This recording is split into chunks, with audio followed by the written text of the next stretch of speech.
Salutations, ladies and gentlemen, and today I've got a pretty special knife for you. I know it's been a while since my last video. I apologize for that. But this is something I've been waiting quite some time for. This is a Tailor's Eyewitness. Now, this is from the Premier Collection, and without further ado, let's have a look at this. This is a very nice box, as you can see.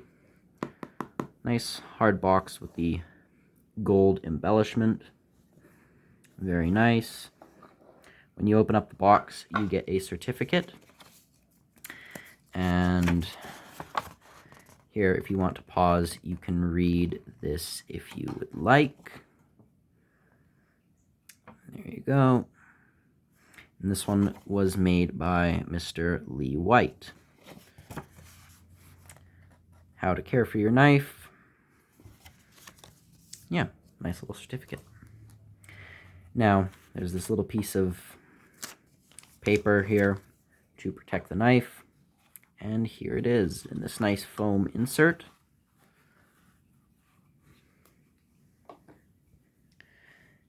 And here it is. Now this is what is known as a slim Barlow or a gentleman's clip. It's a nice single blade knife with a long bolster, typical of a Barlow. This one didn't come with the file work, and thus it's actually pretty inexpensive in comparison to some of Lee's other knives.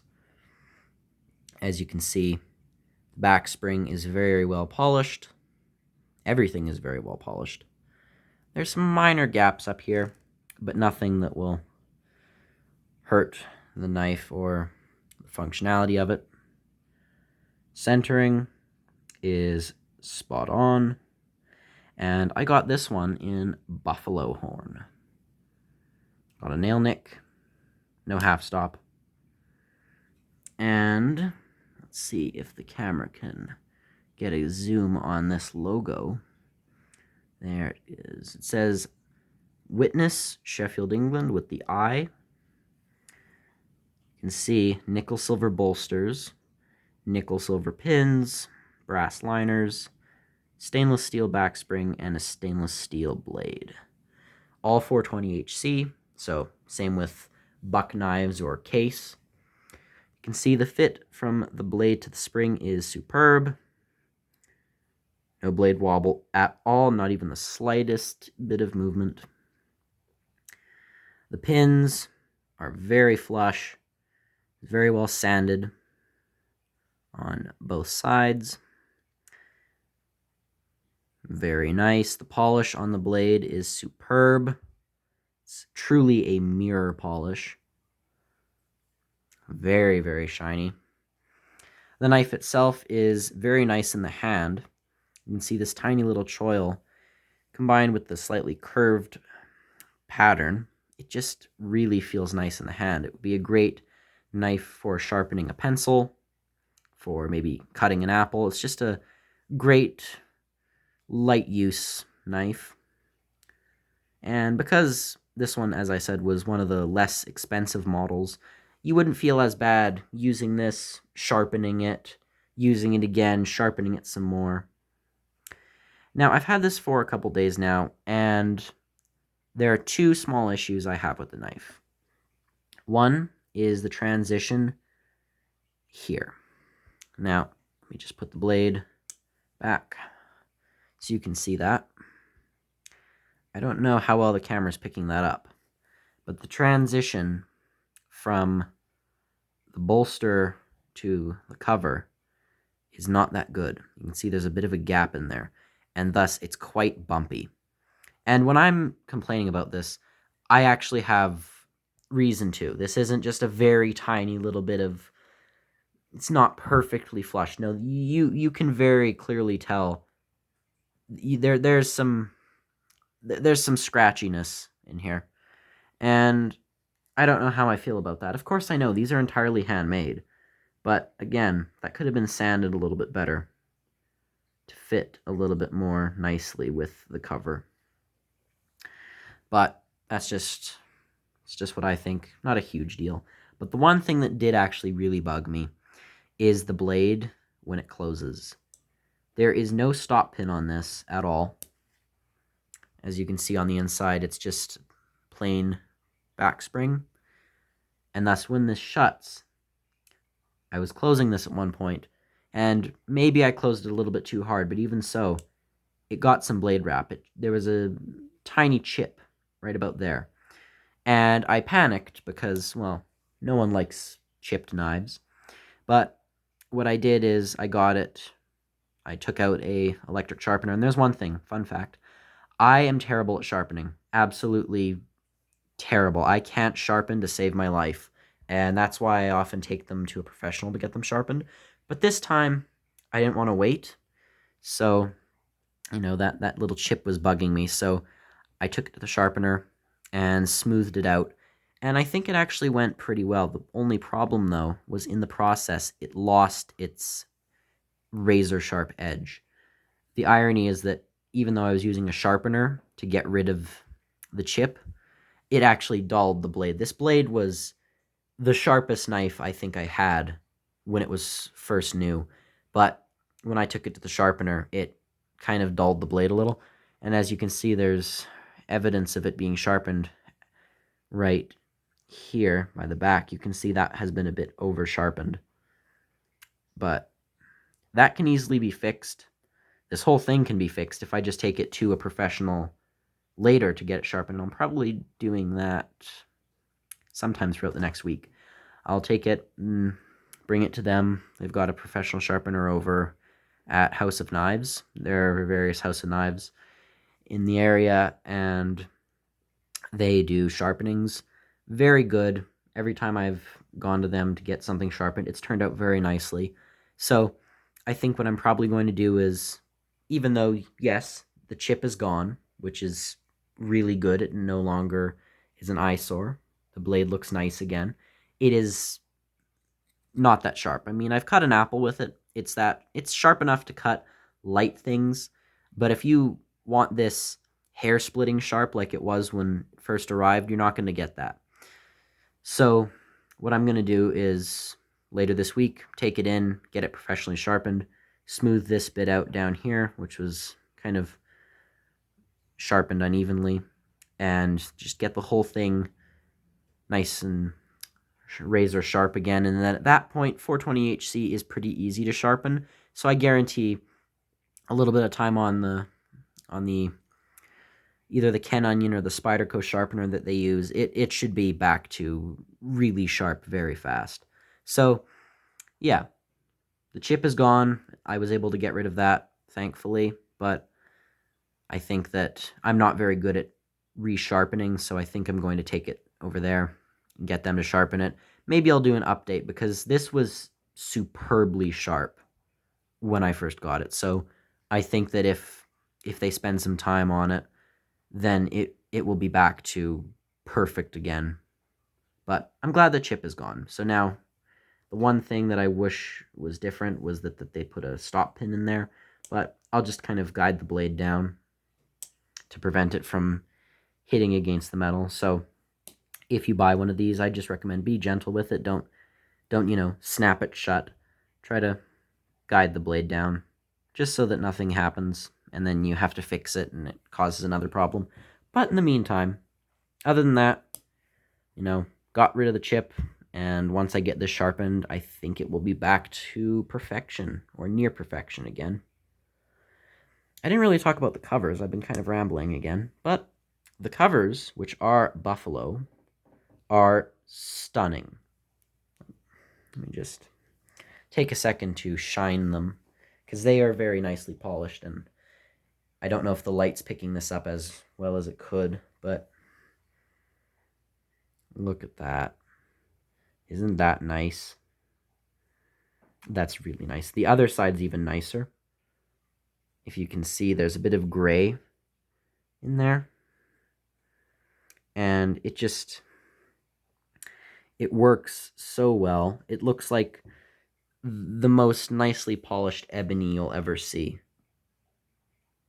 Just simply stunning. So all in all, I know I've rambled a lot, but I have a tendency to do that. How would I rate this knife? For the price, I think its imperfections can be excused. This was about as much as my Laguiole, maybe a bit more, but very close in price range with the Laguiole. And the Laguiole has some minor flaws too. This was actually cheaper, believe it or not, than my more recently acquired custom from Michael May. Of course, the Michael May has file work and this one does not, but at the same time, this one has the gorgeous mirror polishing, while this one's much more of a satin finish blade. It doesn't reflect nearly as nicely as Lee's over here. For those who don't know, Michael May, the man who made this, trained Lee White, the man who made this. So, in many cases, these knives both have a similarity that you can't really place, but they just have something that they feel almost vaguely related to one another. Of course, they have different styles. Lee's knives are very heavily polished with fancy embellishments and such. Normally they have file work. This was one that didn't have file work, but normally they have file work just like this. But Lee's knives are very fancy. They are eye catchers. They are beautifully polished, and the handle materials shine with radiance. Michael's knives are also beautiful in their own way, in the sense that, instead of nickel, we've got brass that darkens over time. We have more of carbon steels. And by the way, an update, it said C70, but that was actually based on, that was a bit of a confusion. This is 420HC as well. But normally, Michael uses carbon steel. So, yeah. Again, though, you can really see the differences. These knives, satin finished, you don't feel bad using them. They feel like they were made to be used. These knives feel, well, you could absolutely use them, especially one, like I said, that's less expensive, lacking the file work. Even so, this is much more of a showpiece than this. But even so, I would use both of them, and I think they both kind of fit their own personality. This one's a bigger jackknife for some more tough use. This one's a little pristine penknife for lighter tasks. But they both have a spot in my collection. But anyway, I think that this is a great knife overall. Yes, it has this slightly scratchy transition here, but I don't mind too much. I can excuse Keep in mind, this is handmade entirely. So the fact that someone was able to make this as good as it is by hand really says something. So yes, it's not perfect, but it's really close. Again, the buffalo horn is gorgeous. It is simply stunning. It glimmers in the light. The pins are flush. Everything is polished to perfection. The back spring cutoff is beautiful. The centering of the blade is good. The fit is wonderful. Everything just looks nice about this. And it was my fault probably for neglecting the fact that it lacked a stop pin. But aside from that chip, as I said, that was a small thing. Now I know. Be more gentle with them. And smoothed out, got rid of the chip. Gonna get this sharpened again. Get it back to razor sharp. Smooth out that kind of wonky edge. And then maybe polish it again, getting rid of any scratches that could be in the bolster, cover, or blade. But aside from all that, great knife. It's got a really nice feel. Feels nice in the hand. I love the idea of a slim Barlow. I've never seen another maker do this. Yes, you've got your Rough Riders and your GECs that make their slim Barlows, but they're symmetrical. You follow? It's often a spear point blade with a perfectly symmetrical teardrop shape. This, as you can see, is slightly curved, and the blade is also slightly curved. So Well, yes, you can see a slim Barlow. You've never truly seen a slim British Barlow, and that's the difference. But very nice overall. If you want to know where I got this over at Fendrihan.ca. Really fast shipping, good customer service. I recommend them. Again, if you're not interested in this because you want the file work, or you don't like the buffalo horn, or you're worried that maybe they're all like this, I assure you they are most likely not. Lee's knives have a great reputation, and I can certainly prove this. How? You're probably thinking, oh, well, you have this knife and it's got imperfections. Well, that knife arrived a few days ago, even though it was ordered. It arrived last Friday, and it was ordered on a Monday, which means the shipping is very fast, not even a full week. This was ordered about 16 days ago, and it just arrived today. What this is? Well, wait and see. Let me just tell you, that makes this look unimpressive. Stay tuned for that video. I've got actually a couple videos to make, but I'll hopefully get back to a usual schedule again with any luck. But in the meantime, go check out Fendrihan if you want to take a look at some of their knives. Most of them are out of stock, but they do get them in eventually. I've seen them restock a couple times. And they actually have some Barlows. So not the slim Barlows, the regular Barlows that are also quite inexpensive. Be warned though, the more inexpensive ones do not have the file work. So if you're really wanting that fancy embellishment, then some of them don't have that. But in the meantime, love this knife. Gorgeous buffalo horn.